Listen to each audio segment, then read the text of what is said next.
evening and welcome to the Nightly News. I'm Anissah. Tonight, we delve into the complex issue of Islamophobia, exploring its historical roots, current manifestation, and ongoing impact around the globe.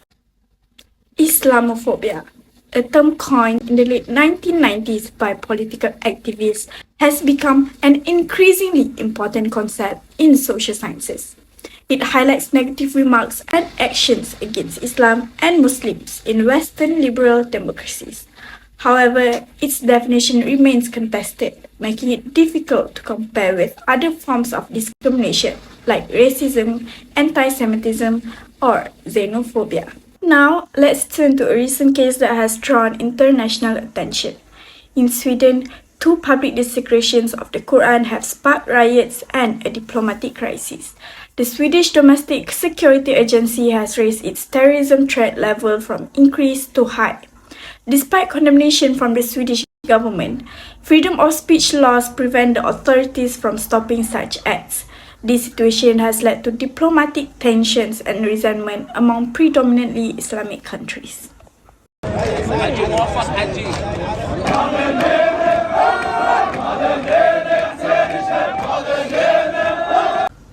Turning now to Malaysia, where Islamophobia exists even in this Muslim-majority country.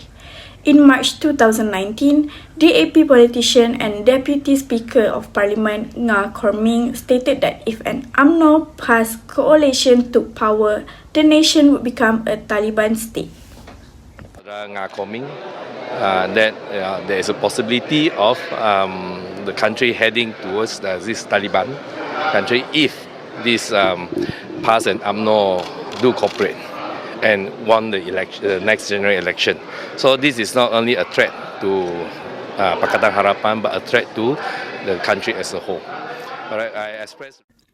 Nga Korming's comments, which incited fear and hatred based on race and religion, were published with reluctance by some media outlets.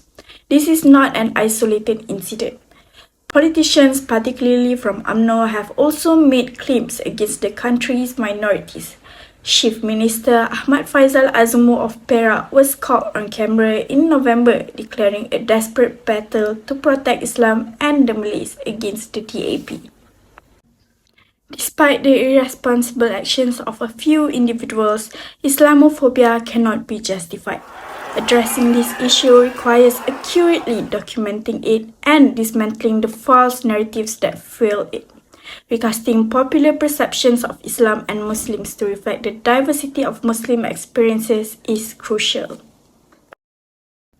Tackling Islamophobia involves a four-step process: identifying it, documenting it, dissecting its narratives, and creating new positive narratives about Muslims. This strategy moves away from constantly denouncing terror attacks, which can reinforce stereotypes linking Muslims to violence.